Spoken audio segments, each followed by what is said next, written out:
Essa menina que hoje está completando 4 meses, né, de nascida. Estamos nos apresentando ao Senhor, aqui no altar do Senhor.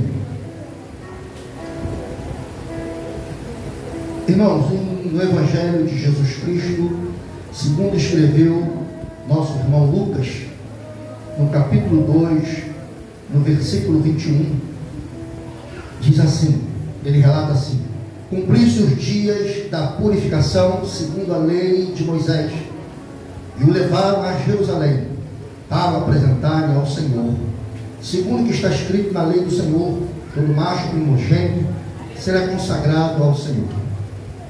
Depois da purificação na lei de Moisés, era 40 dias, depois ele era levado ao templo para ser apresentado. Isso nós vemos lá em Gênesis capítulo 17, versículo 12, quando Deus fala com Abraão, né? A circuncisão era uma aliança, era um pacto que era feito com o povo. Então, só que nos nossos dias, a aliança que nós fazemos com o Senhor, né, não é através do nosso órgão macho do homem, né, que era feito no passado. Todo primogênito macho seria circuncidado. Hoje não. Hoje não é feito isso. Hoje é o nosso coração. Quando você abre o coração, você faz uma aliança com o Senhor. E nós não batizamos criança, porque a criança ela não tem consciência do que é certo e do que é errado, né? Ô Liz, qual foi o teu pecado hoje? Sabe? Então, mas quando atinge uma idade que já tem um caráter formado, aí sim a criança já pode decidir, né, o sim ou não. Então nós não batizamos. Igreja evangélica não batiza criança menos de 12 anos, só acima de 12 anos que as crianças são batizadas. E assim, se os pais permitirem que elas sejam batizadas. Amém? Então nós vamos estar, né, orando pela Liz, apresentando a Liz ao Senhor.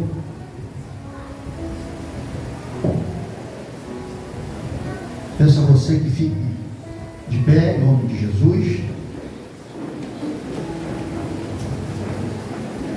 Olha, por favor. Meu Deus, eu vou hoje. Pensei que não ia dizer isso tão cedo.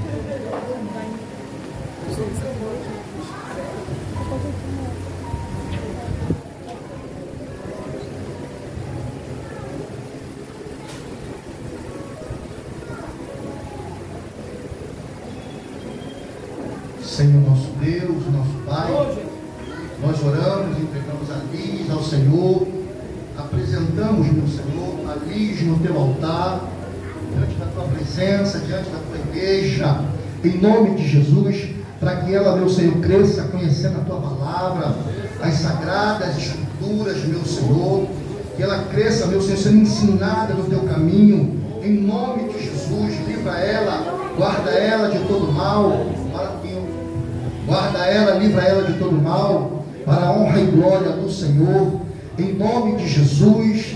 Que ela seja uma bênção, meu Senhor, que sejam criados, Senhor, com sabedoria. Dá sabedoria aos seus pais, para que venha criá-la nos teus caminhos. Que ela, meu Senhor, seja amanhã uma pastora, uma missionária, uma diaconisa da tua casa, para te servir, meu Senhor, com fidelidade, em espírito e em verdade. Dá, Senhor, inteligência aos seus pais, em nome de Jesus, a nós, os avós, parentes, tios e tias, para a honra e glória do teu nome. Como nos diz a tua palavra, meu Senhor, o que ligares na terra será ligado nos céus. Então nós ligamos na terra paz, alegria, prosperidade, em nome de Jesus, sobre a vida da Liz e dessa família, para a honra e glória do teu nome. É o que nós choramos, no nome de Jesus. Toda a igreja dizem amém.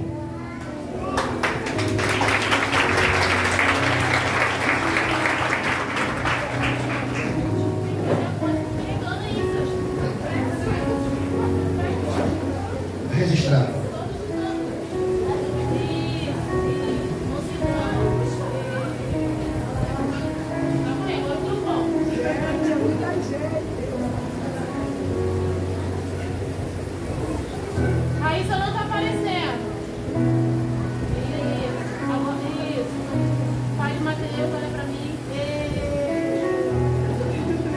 Foi?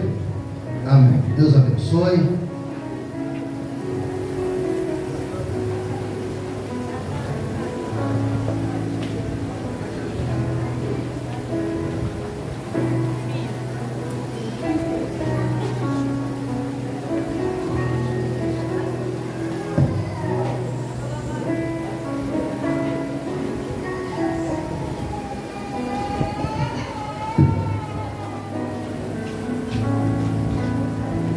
Vamos pôr de pé, meus irmãos.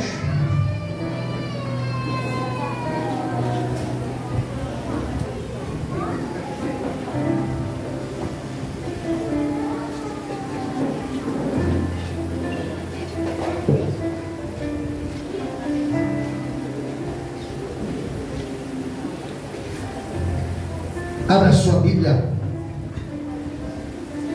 no livro de Revelação. Livro de Apocalipse. Irmãos, no domingo passado nós ministrávamos sobre o arrebatamento da igreja. Eu tive que parar e preguei 1h15. Ainda tinha 40 minutos de pregação ainda. E eu falei, domingo que vem eu termino essa pregação. Nós paramos no grande tribunal, no trono branco.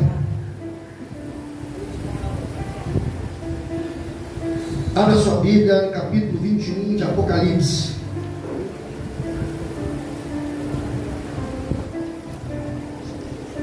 Você achou? Diz amém. Amém.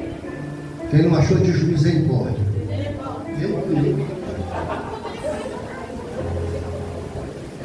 O livro de Apocalipse é o último livro da Bíblia.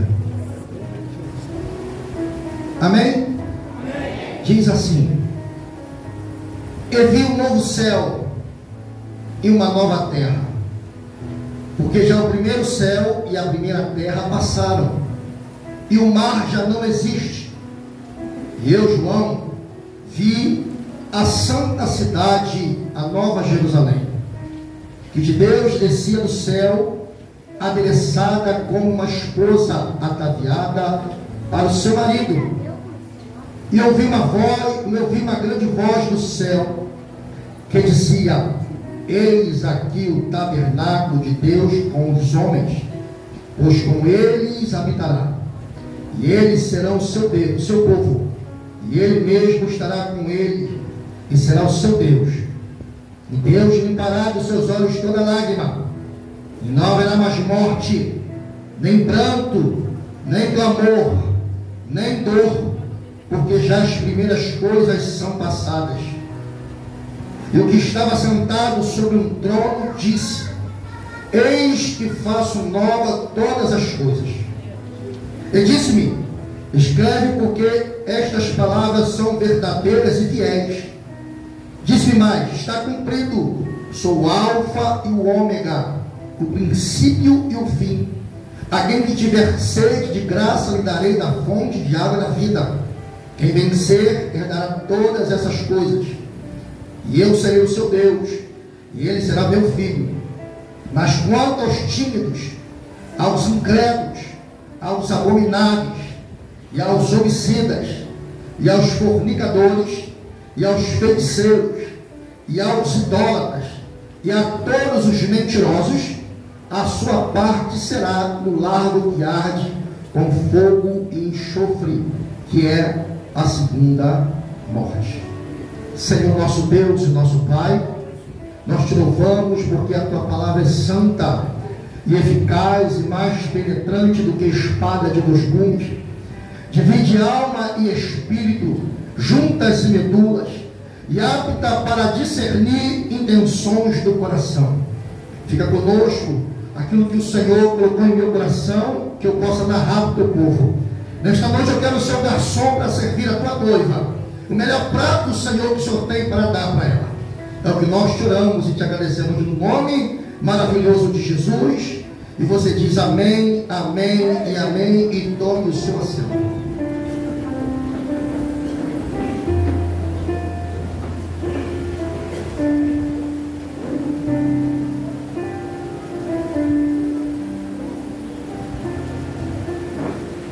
Irmãos, domingo que vem é culto da família. não deixe de estar, convide alguém, uma família, para estar conosco. Seja um evangelista, seja um missionário. Convide uma família, convide alguém para estar conosco, em nome de Jesus. Irmãos, semana passada nós estávamos ministrando sobre o arrebatamento da igreja e fizemos menção do texto de Efésios capítulo 5, versículo 14: desperta tu que dormes e levanta dentre os mortos e Cristo te esclarecerá. Porque estamos vivendo os últimos dias da face da terra e os acontecimentos têm sido simultâneos. Os indícios da volta de Cristo têm sido simultâneos. E a igreja precisa estar alerta. A igreja precisa estar preparada. Não que nós iremos nos preparar. Não, precisamos estar preparados. Porque Jesus virá entre um dia em que você não espera. Um dia em que você será noite, ou será dia, será tarde. Então precisamos estar preparados para o arrebatamento da igreja. E às vezes estamos dormindo um sono espiritual de tantos afazeres do dia a dia, que não nos preocupamos com isso. Nos preocupamos com casa, nos preocupamos com o carro quebrou. Ontem nós estávamos fazendo a entrega das comidas, mas conseguimos chegar lá. Ficamos preocupados com o carro, ficamos preocupados com os nossos trabalhos, ficamos preocupados com os nossos empregos, ficamos preocupados da correria do dia a dia, mas não nos preocupamos a cada dia da volta de Cristo.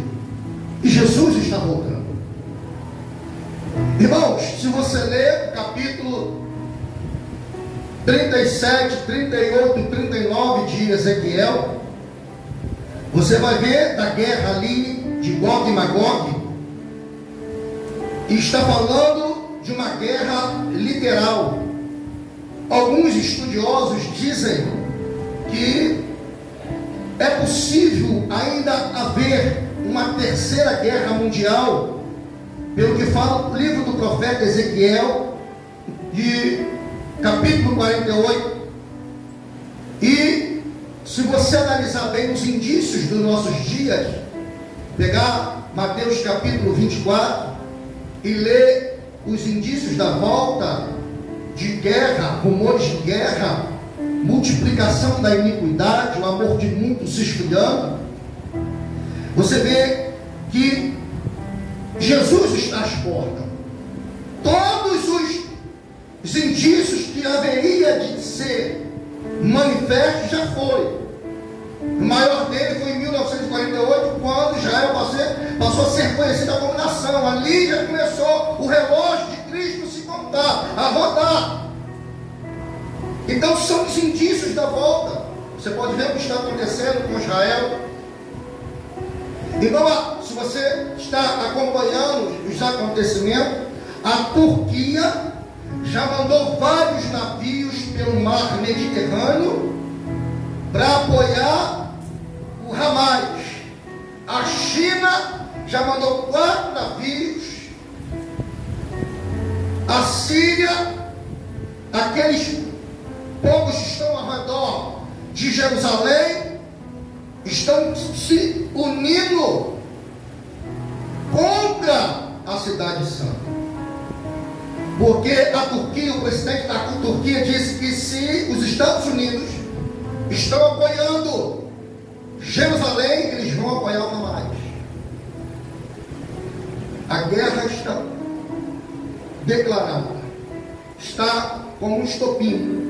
A qualquer momento isso pode chegar, estourar até uma terceira guerra mundial. Pastor, por que o senhor está falando isso? Que nós precisamos estar alerta dos acontecimentos dos últimos dias, porque a palavra de Deus ela está se cumprindo a cada dia.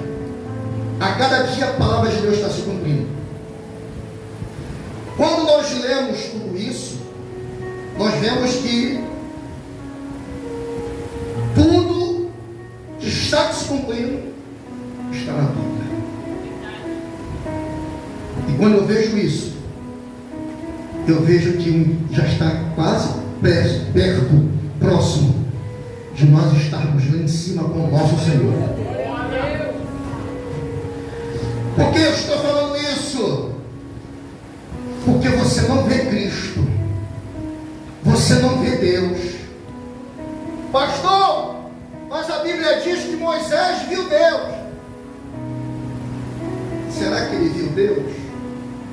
Ninguém pode ver Deus, irmãos. Hoje você não vê, mas você sente Ele. Você está sentindo Ele aqui hoje. O culto hoje está diferente. Você está sentindo a presença de Deus. Não precisa você fazer força para você que é espiritual para ver que Deus está na casa.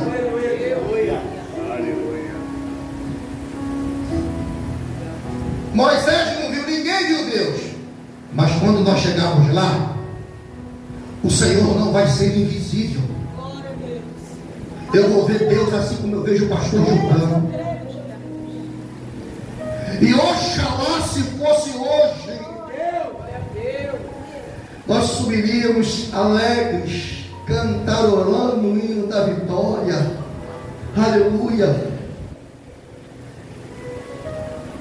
Porque um dia o nosso sofrimento ele vai acabar. Ele vai acabar. Você que chora todos os dias, vai acabar. Vai chegar lá no seu pai. Só estou dando a introdução para que você entenda. Então, quando João ele teve essa revelação, quando ele foi levado para a ilha de Patmos, ele foi arrebatado em espírito.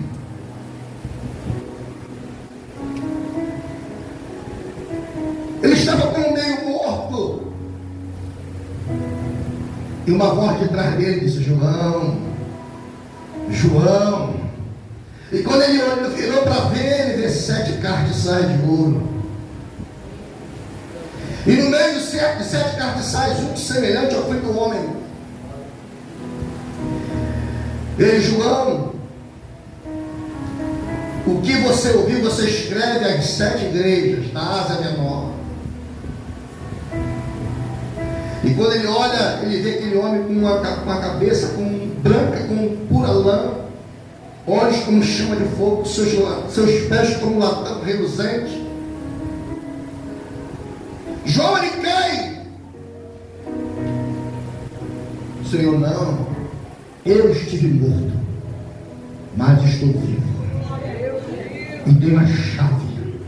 Ele tem a chave. Aleluia. Para abrir os céus, para sua noiva entrar e possuir a terra que ele tem prometido antes da fundação do mundo. E Jesus, quando estava na terra, ele disse assim: vou preparar-vos lugar para os seus discípulos, porque onde eu estiver, vós estareis comigo também. E aí ele escreve as 7 igrejas. Quando chega no capítulo de número 6, começa o período até o capítulo 19. Começa o período da tribulação. Capítulo 7, capítulo 8, capítulo 6, capítulo 7, capítulo 8, capítulo 9. Vem falando das taças, dos 4 cavalos, dos 21 flagelos que virá sobre a terra após o arrebatamento da igreja. Interessante, irmãos, que a Bíblia diz que, se não me falha a memória, no capítulo 7, que 1/3 do sol vai deixar de brilhar. E nós sabemos que se 1/3 do sol vai deixar de brilhar, quem ficar e sofre de algum efizema pulmonar não vai sobreviver à falta de oxigênio. Por quê, pastor? Porque se 1/3 do sol deixa de brilhar, existe um processo das plantas. Vamos voltar para a nossa sala de aula. Existe um processo das plantas e das árvores chamado de fotossíntese. O que é fotossíntese? ela transforma o gás carbônico em oxigênio. Agora imagine se 1/3 do Sol deixar de brilhar. O ar ambiente ficará saturado. Haverá muita saturação do ar. Para quem ficar e para quem vai estar lá em cima, nós estaremos ali louvando ao Senhor. Santo, Santo, Santo, Santo é o Senhor. E quem ficar vai passar por todos esses processos, desses 21 flagelos. Depois virá as 2 testemunhas, que uns dizem ser Elias, outros dizem ser Enoque, mas ao certo ninguém sabe. São linhas teológicas de raciocínio que nós não podemos afirmar, mas supõe-se que seja um deles. Porque quando Jesus está lá no Novo Testamento, ele se afasta dos seus discípulos e se transfigura. Quem aparece com ele lá? Aparece Elias e aparece quem? Moisés. Moisés representando a lei, Elias representando os profetas. Uns dizem ser Elias, outros dizem ser Moisés, outros dizem ser Enoque, mas eu não sei. Haverá 2 testemunhas aqui que vão pregar por um período de tempo, e aqueles que ficarem aqui não vão aguentar ouvir as testemunhas e matarão elas também, assim como matam os crentes hoje em dia.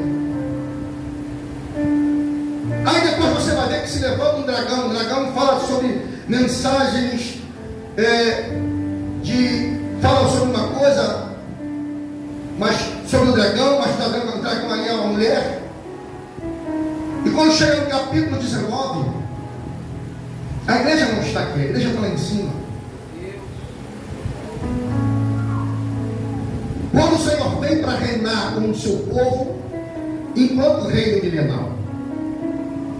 Depois do reino milenal, Satanás é solto,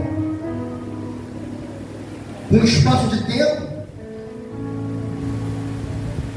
e depois ele é a besta, o falso profeta. Eles são jogados no lago de fogo e enxofre. Quando é no capítulo 20, a gente vê que o juízo do grande trono branco,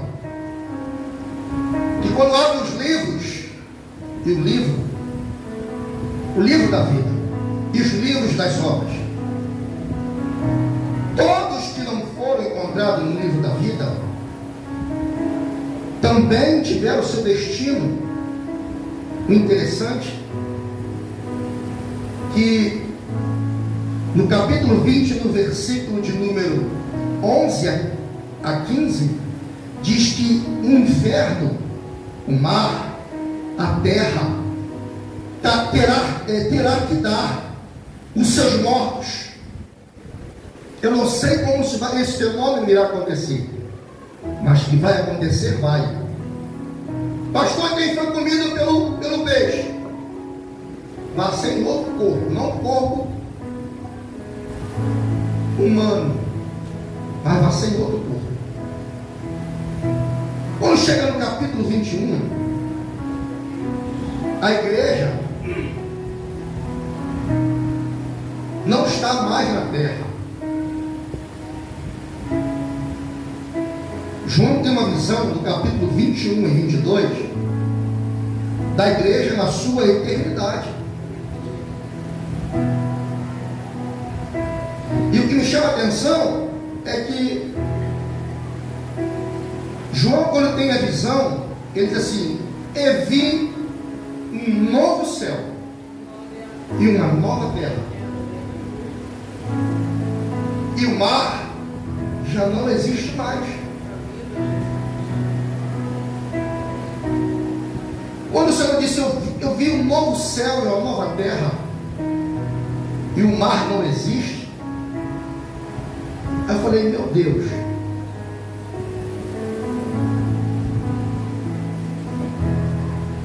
o mar, eu estive pesquisando, porque lá em cima não haverá mar.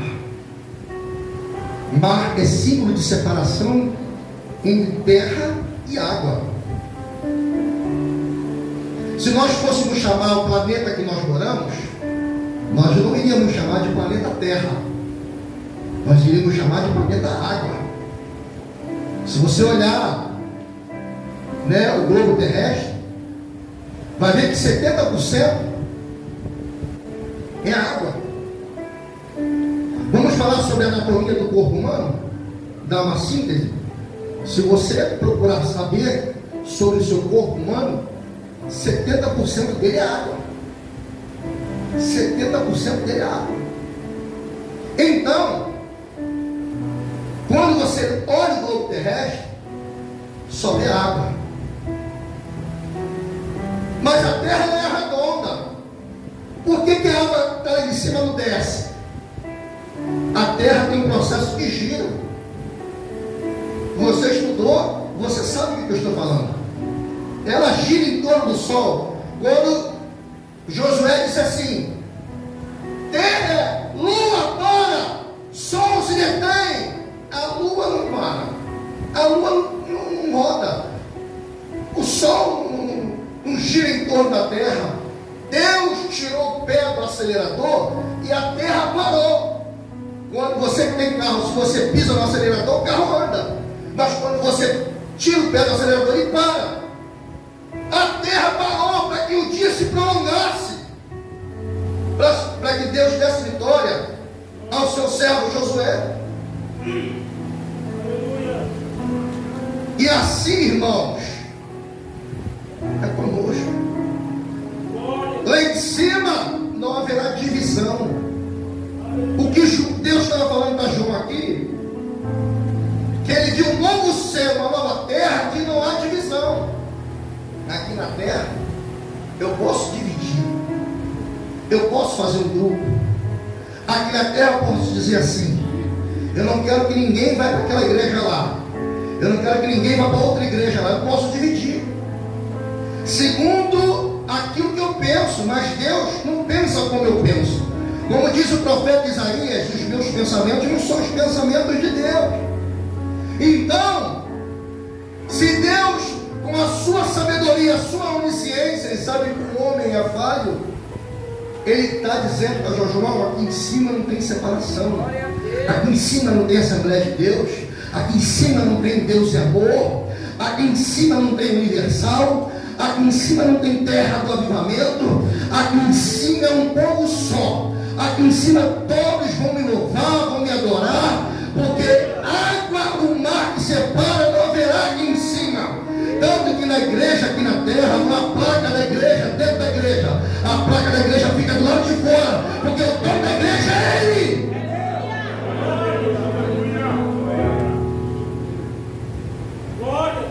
O dono da igreja é Ele.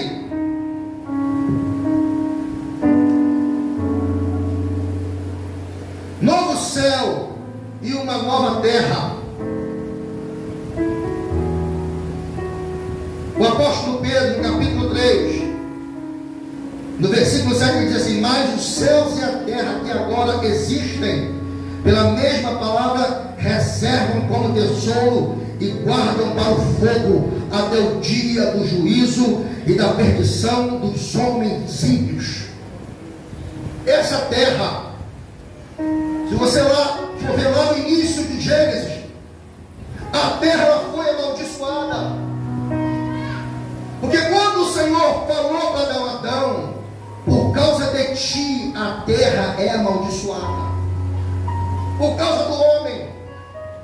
O homem tinha liberdade no Éden, mas o homem desobedeceu a Deus. E João continua: e eu, João, vi a santa cidade, a nova Jerusalém, que de Deus descia do céu, adereçada como uma esposa ataviada para o seu marido. João dava até uma visão transcendental da nova Jerusalém. Existem algumas linhas teológicas que dizem, uma linha teológica diz que a Jerusalém espiritual vai ficar sobre a terrena. Outra diz que a nova Jerusalém ela vai ficar na terra. São linhas teológicas, ninguém consegue definir ao certo, porque o livro de Apocalipse é um enigma, é uma incógnita. Então, são várias linhas de raciocínio. Se nós fôssemos estar explicando sobre isso aqui, você não ia entender nada, porque nós precisamos de tempo hábil para isso. Mas João estava tendo uma visão transcendental da Nova Jerusalém descendo do céu, com uma esposa ataviada para o seu marido. Ei, eu quero dizer uma coisa para você. Enquanto você está aqui, você é noiva. Enquanto você está aqui nessa era, você é noiva. Mas quando você for arrebatado, vai haver um casamento lá no céu, de bodas do Cordeiro. Haverá um casamento entre a igreja e Cristo. E quando você voltar com ele, você não é noiva, você é esposa. Nós somos a esposa que virá com ele. João estava vendo a esposa ataviada para o seu marido. Estava tendo essa visão transcendental. E diz: eu vi uma grande voz. Observe que você ouve duas pessoas falando. Você vê duas pessoas falando aqui. João está tendo uma visão. E João disse assim: eu ouvi uma grande voz do céu que dizia. Quando ele fala isso, está falando que Jesus está falando. Eis aqui o tabernáculo de Deus com os homens, pois com ele habitará, e eles serão o seu povo, e o mesmo Deus estará com eles, e ele será o seu Deus. Mas quando nós lemos aqui, e ouvi uma grande voz do céu, e dizia: eis aqui o tabernáculo de Deus com. A preposição com deriva da palavra grega meta, que significa meio. Então estava dizendo assim, ó: eis aqui o tabernáculo de Deus no meio dos homens. Deus não quer ficar do seu lado. Deus não quer ficar na sua frente. Deus não quer ficar atrás. Deus, ele quer ser o meio. Deus, ele quer ser o meio. Ele quer dirigir a nossa vida. Interessante, irmãos, que nessa visão de João, que ele está tendo da Nova Jerusalém e do tabernáculo de Deus, e Deus no meio do seu povo, que nessa era não haverá noite. Nessa era você não vai ser preciso acender a luz. Nessa era você não vai precisar, num dia de calor de 45 graus, você ligar o ar-condicionado. Não, porque o nosso próprio Senhor estará conosco para todo sempre. Porque isso tudo nós sentimos aqui na terra, o nosso corpo corruptível. Mas um dia o nosso corpo corruptível se revestirá de um corpo de incorruptibilidade, e o que é mortal se revestirá de imortalidade. E é nessa hora em que nós vamos estar com o Senhor. Então ele será a própria luz. Pastor, quem almoçou aqui hoje? Ninguém? Quem tomou café da tarde, quem tomou café da manhã? Lá em cima você não vai fazer nada disso. A nossa comida e a nossa bebida lá em cima vai ser o próprio Senhor. Vai ser o próprio Senhor. Aqui embaixo nós precisamos de comprar, porque vivemos num país capitalista. Nós precisamos fazer a comida para alimentar esse corpo que vem do aeroporto. Mas lá em cima não. Lá em cima nós não vamos precisar disso não. O nosso corpo será o mesmo corpo de Jesus, sem sangue. Aleluia. Aleluia. Versículo 4: Deus limpará dos seus olhos toda lágrima. Não haverá mais morte, nem pranto, nem clamor, e nem dor, porque já as primeiras coisas são passadas. O nosso corpo, que nós herdamos, o pecado original de Adão, ele nos leva a ter dor. E o Senhor está falando: Deus limpará dos seus olhos toda lágrima. Ou seja, no original significa tirar mancha. Essa palavra limpar significa tirar mancha. Deixa eu ver aqui. Você pintou os olhos hoje? Não? Quem pintou? Quem foi as mulheres que pintaram, fizeram maquiagem nos olhos? Quem foi? Ninguém? Ninguém? Você pintou o olho hoje? Pintou os olhos? Não? Deus limpará dos seus olhos toda lágrima. Tira a mancha. Quando você, uma mulher, vai para o espelho, vai se maquiar, principalmente as noivas, quando vão se casar, elas evitam de chorar. Por quê? Para não manchar o rosto, não sair a maquiagem. E quando nós choramos, nossos rostos ficam desfigurados. As lágrimas descem e nós ficamos assim, nós pegamos o lenço ou a toalha para tentar enxugar. E quem tem a pele mais clara, às vezes fica vermelho. E você fala assim: o que aconteceu? Não. Mas de tanto você passar no rosto, e o Senhor está falando para você assim: ó, eu vou tirar essa mancha de você. Lá em cima você não vai ter mancha. Deus limpará dos seus olhos toda lágrima, porque o pecado ele nos traz dor. Como, pastor? Porque o pecado nos traz dor, porque isso nos fere. Porque a tristeza, o pecado nos traz tristeza. Porque o pecado nos traz dor. Por que nos traz dor? Porque a nossa alma fica doente. A nossa alma fica doente. E observe que o Senhor está dizendo: porque as primeiras coisas são passadas. Ele está dizendo: olha, isso tudo aí são coisas primárias que já passou. Aqui em cima não haverá nada disso. Aí Deus vocifera pelos lábios do profeta Isaías, no capítulo 55, no versículo 17, diz assim: porque eis que crio novos céus e nova terra, e não haverá lembrança das coisas passadas, nem mais as recordarão. Senão não vai ter graça, irmão, nós estamos lá na glória e lembrarmos dos nossos sofrimentos aqui na terra. Lembrarmos de quê, pastor? Quem já perdeu um ente querido aqui? Doeu? Isso te traz dor. Doenças, câncer. Perdemos uma amiga agora há pouco tempo de câncer, mas não mudou a sua fé. Dor sentimos aqui, porque a alma, estamos nesse corpo corruptível. E o Senhor está dizendo assim: olha, aqui em cima não haverá mais dor. Deus limpará dos seus olhos toda lágrima. Não haverá mais dor, não haverá tristeza, não haverá nada disso, porque as primeiras coisas são passadas. Jesus estava dizendo isso e João estava ouvindo. Observe que João falou: eu ouvi alguém dizer.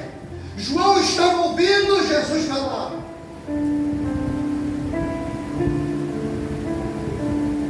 E no versículo 4, outra pessoa vai falar. Aí João fala assim: e o que estava sentado sobre o trono disse. Quer dizer, Jesus falou, agora o que está sentado no trono ele vai falar também. Observe a visão de João transcendental. Ele vê um novo céu, uma nova terra, o mar não existiu mais. Ele vê a nova Jerusalém descendo, como se fosse uma esposa ataviada para o seu marido. Ele vê que o Senhor fala, que o Senhor Jesus falando que não haverá mais dor, tristeza. Agora ele ouve o Senhor do trono branco falar. Diz assim: eis que faço nova todas as coisas. Observe que o Senhor vai fazer nova todas as coisas. Ele disse: me escreve, porque estas palavras são fiéis, são verdadeiras e fiéis. Ele disse mais: eu está cumprido. Eu sou o alfa e o ômega, o princípio e o fim. A quem que tiver de sede, de graça lhe darei da fonte da água da vida. E quem vencer herdará todas essas coisas, e eu serei o seu Deus, e ele será o meu filho. Observe que Deus fala do seu trono: eu vou fazer coisas novas. Eu sou o alfa, eu sou o ômega, eu sou o princípio, eu sou o fim. E quem vencer herdará todas essas coisas. Quem vencer? Porque a nossa entrada no céu é como se fosse uma corrida. No fim de ano não tem essa corrida que passa na televisão. Alguns chegam capengando, mas chegam até o final dela. Alguns até param, mas lá em cima não. Você pode chegar capengando, você pode chegar lá até mesmo mancando, mas você vai chegar lá. Você vai chegar lá. Aí o Senhor fala: eu sou o alfa, eu sou o ômega, ou seja, eu sou o princípio de tudo, eu sou o fim de tudo. Porque ele falou: eu sou o alfa e o ômega. Alfa, a primeira letra do alfabeto grego. Ômega, a última letra do alfabeto grego. Ele é o primeiro e ele é o último, o fim de todas elas. Ele conhece tudo. Ele é o princípio e o fim. E ele está dizendo para você: aquele que vencer, aquele que permanecer fiel até o fim, esse estará comigo lá em cima. Você pode sofrer aqui na terra, mas o teu sofrimento, você sendo fiel, vai valer uma recompensa lá em cima. Foi o que Paulo disse para a igreja de Corinto, no capítulo 15, versículo 58. Portanto, meus amados irmãos, sede firmes e inabaláveis, constante na obra do Senhor, sabendo que o vosso trabalho do Senhor, ele não é vão. O seu trabalho do Senhor, ele não é vão. Para muitos não podem dar valor ao que você faz, mas Deus não. Nem que você coloque um prego na parede. Foi escrito no livro das obras. Um dia isso vai contar. Só que chega no versículo 8. O Senhor, ele dá umas características que tais pessoas não vão entrar no reino dos céus. Ele diz assim: mas quanto aos tímidos, a palavra tímido aqui não é timidez de você não estar para falar, para estar junto. A palavra tímido aqui é covarde. Quanto aos tímidos, quanto aos covardes. Se lembra de Gideão? Eram 32 mil. 32 mil. E o Senhor falou para Gideão: Gideão, muito é o povo que está contigo. Diz para eles: aqueles que forem covardes podem voltar para casa. Quantos voltaram? 22 mil. Quantos ficaram? 10 mil. E o Senhor falou: Gideão, ainda há muito com você. Fazem eles descerem as águas, que dali eu vou tirar um grande exército. Quantos ficaram? 300. 32 mil. De 32 mil ficaram 300. exército, era impossível. Para cada soldado ali teria que lutar com 450 ou 60 homens, um só, pelas contas. Mas quando Deus está no negócio, não tem capeta, não tem faraó, não tem Nabucodonosor, não tem Herodes que possa lhe parar a sua caminhada. Por isso que o salmista expressa de baixo para cima para Deus: 1000 cairão ao teu lado, 10.000 à tua direita, mas tu não serás atingido. Somente com os teus olhos olharás e verás a recompensa dos ímpios. A recompensa dos ímpios é fogo eterno. A recompensa da igreja é morada celestial. Glória, glória. Faça uma análise de como começou o nosso culto. Isso aqui na terra, mesmo nossa carne sendo pecadora, sentindo dor, a gente consegue dar uma perfeita adoração. Imagina em cima. Aqui na terra é só um ensaio. Isso aqui é um ensaio do que vai acontecer lá em cima. Então venha se ambientar nesse ensaio. Que se a gente não conseguir ensaiar aqui embaixo, nós não estaremos lá em cima.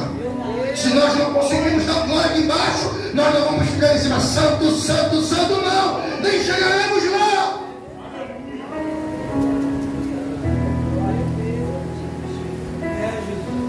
Quanto aos covardes, aos incrédulos. Por que incrédulos? O próprio discípulo de Jesus, que andou com Jesus, ele foi incrédulo. Jesus, ele apareceu para os seus discípulos e disse: Pai, seja convosco. Tomé não estava ali. Depois ele foi embora. 8 dias depois, 8 na Bíblia é o número do recomeço. 8 pessoas se salvaram. Elias mandou o seu moço ir lá em cima uma vez. Depois falou para ele assim: vai lá 7 vezes. 7 mais 1, 8. 8 vezes o moço de Elias foi lá em cima e viu um sinal de uma nuvem do tamanho da mão de um homem. E ele falou: esse é o sinal do Senhor. O Senhor não precisa de coisas grandes para fazer milagre. Ele precisa de coisas pequenas, de um coração contrito, um coração aberto para que ele possa agir, um coração em que ele possa fazer morada. Deus não precisa dos grandes. Deus pega coisas pequenas para confundir as grandes.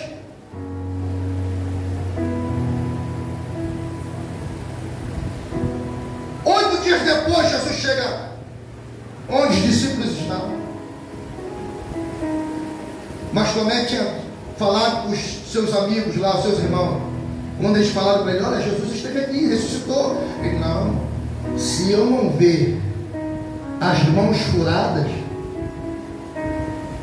eu não vou acreditar. 8 dias depois, Jesus chega lá. Ele fala: aqui, Tomé, ele é o homem das mãos furadas. Ele falou: Tomé, seja crente, rapaz. Se converta. Não seja incrédulo. Você pode ver lá a passagem: Tomé, não seja incrédulo, mas crente. Por que eu estou dizendo isso? Nem todos que estão na igreja creem naquilo que está sendo ministrado. Nem todos que estão na igreja acreditam na volta de Jesus. Uma outra igreja a qual eu fazia parte, um belo domingo eu pregava sobre o arrebatamento da igreja. Quando eu terminou o culto, desci do culto, e o meu irmão falou para mim assim: pastor, meu irmão, eu era presbítero na época, e ela falou assim: presbítero, tudo isso que o senhor falou em cima, eu não acredito em nada. Eu falei: então o senhor não acredita no céu, não acredita numa nova terra, não acredita que o nosso corpo é corruptível, que esse corpo vai voltar ao pó, o espírito volta a Deus porque ele deu. E aonde vai a tua alma? E ela: não sei. Estão na igreja, mas não sabem quem crê.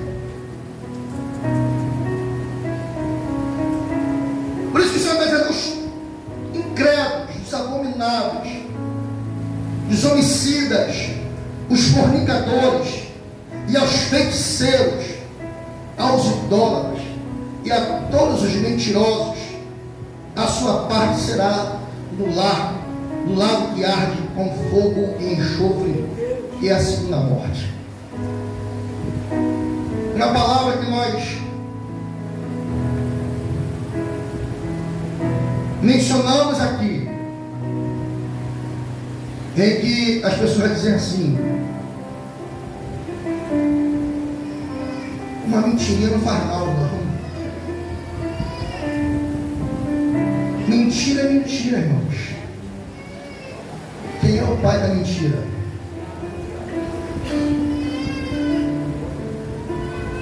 Se o diabo é o pai da mentira, quem é o pai da verdade? É Deus. É Deus. Quem fala a verdade é filho de quem? Respondem. Filho de Deus. E quem mente é filho de quem? Vamos olhar para nós mesmos. Você leu algumas características que às vezes até nós mesmos cometemos com esse corpo. Nós mesmos cometemos. Será que nós estamos inclusos nisso? Que se nós tivermos, nós não vamos entrar no reino dos céus. Um belo dia Jesus disse assim: se teus olhos forem bons, todo o teu corpo terá luz. Mas se os seus olhos forem maus, todo o teu corpo será tenebroso. Os olhos às vezes nos fazem pecar. Trazendo aqui para os nossos dias, século 21, dia 22 de outubro de 2023. Talvez você pense assim: eu não pequei. Todos os dias nós pecamos. Nós pecamos todos os dias. Nós precisamos todos os dias pedir perdão ao Senhor. Hoje nós acordamos e talvez você possa ter falado um palavrão. Talvez você possa ter falado alguma coisa que desagradou o Espírito Santo. Talvez você cometeu algo que desagradou o Senhor. E tudo isso nos leva para o inferno, irmãos. Faz com que nós percamos a nossa salvação. Não são grandes coisas que nos faz perder a salvação, são as pequenas coisas. A pessoa chama no portão e diz: não, avisa lá que não estou em casa não. Eu sei que você já fez isso já. Eu sei que você já fez isso. Alguém chega no portão, principalmente cobrador, quem gosta de comprar nas portas, né? Quando chega o dia de pagar, não tem dinheiro. Está falando dentro de casa. Aí quando bate lá, aí quem está chamando. Aí ó, se for tal fulano cobrando, não estou aqui não. Mentira, irmãos. Faça uma reflexão. Se Jesus voltar agora, estou no trabalho.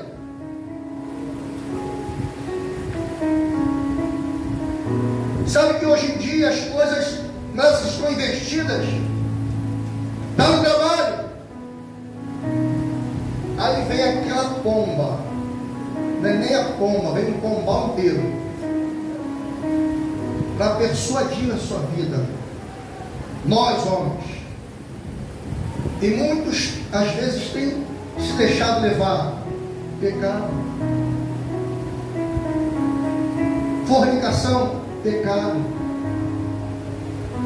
Homicídio, pecado. Os assassinos, pecado. Língua grande, pecado. Tudo isso nos impede de entrar no céu. Estamos na igreja, nós precisamos colocar nossa vida nesse livro que é chamado livro de capa preta. É esse livro que contém a Santa Escritura, a palavra de Deus que vai nos levar para o céu. E é esse, porque Jesus disse: ele é a palavra. Ele disse assim: eu sou o caminho, Eu sou a verdade, eu sou a vida. Ninguém vem ao Pai senão por mim. Ele está dizendo: olha, para ir até o Pai precisa vir até mim. Não é vai, vem. O arrebatamento da igreja está chegando. O arrebatamento da igreja está às portas. E eu torno a dizer para você: desperta tu que dormes, se levanta. Está na hora. Estamos vivendo os últimos minutos na terra. A qualquer momento Jesus rasga os céus para vir buscar a sua igreja. Você é membro de um corpo só.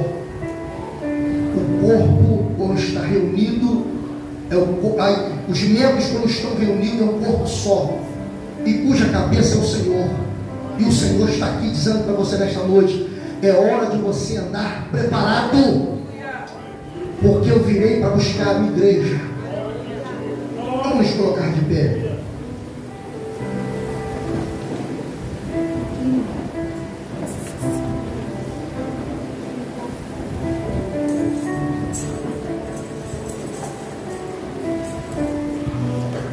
Essa noite eu quero